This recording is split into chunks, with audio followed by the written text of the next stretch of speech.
Pérou News aujourd'hui, tout ce que vous devez savoir sur le Pérou. Patricia Chirino appelle à la démission d'Alejandro Soto, le Congrès a une très mauvaise image. Le parlementaire d'Avanza Pay a estimé que le président du Parlement devrait se retirer de ses fonctions ou être censuré. De plus, il a souligné qu'il serait le seul parlementaire de son banc à occuper ce poste.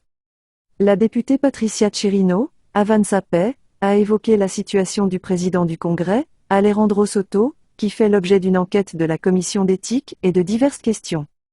Dans ce sens, Chirino Venegas a considéré qu'il y avait un bouclier contre Soto Reyes et qu'il devait démissionner ou être censuré car il donnerait une mauvaise image du Parlement.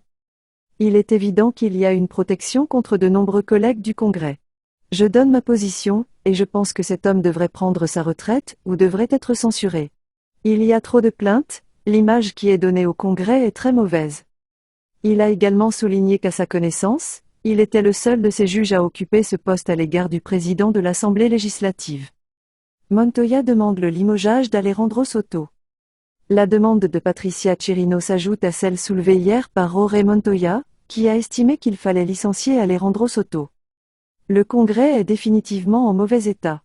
Nous devons changer le président du Congrès à cause de la tâche qu'il porte depuis son entrée en fonction. Je ne sais pas si ce sera vrai. En fin de compte, cela n'a pas d'importance, c'est que son image d'honnêteté et de probité a été entachée par des accusations qu'il n'a pas pu exclure avec force, a-t-il commenté sur les choses telles qu'elles sont de RPP Noticias. Pour Montoya, il n'est pas nécessaire qu'Alejandro Soto, qui aurait fait preuve jusqu'à présent d'entêtement politique dans son administration, clarifie chacune des questions, raison pour laquelle il a considéré que la présidence du conseil d'administration soit assumée par une autre personne. Ici, il ne s'agit pas de prouver chacune des accusations, mais d'un pas de côté et qu'un autre vienne, a-t-il condamné. La commission d'éthique autorisée a enquêté sur le président du Congrès.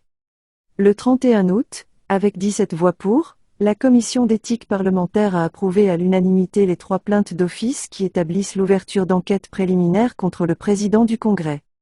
Les affaires sont liées à l'embauche présumée de la sœur de la mère du fils de Soto Reyes, au vote en faveur de la loi qui a modifié les délais de suspension de la prescription, un mécanisme qui l'aurait favorisé lors d'un procès oral pour arnaque. Ainsi que le recours à leurs conseillers pour améliorer leur image politique sur les réseaux sociaux. Après la séance extraordinaire qui a eu lieu ce matin, le président de la commission d'éthique, Diego Bazán, a souligné que les votes unanimes montrent que le Parlement a l'intention d'enquêter sur son président. Pérou News aujourd'hui, suivez-nous sur Facebook et Instagram.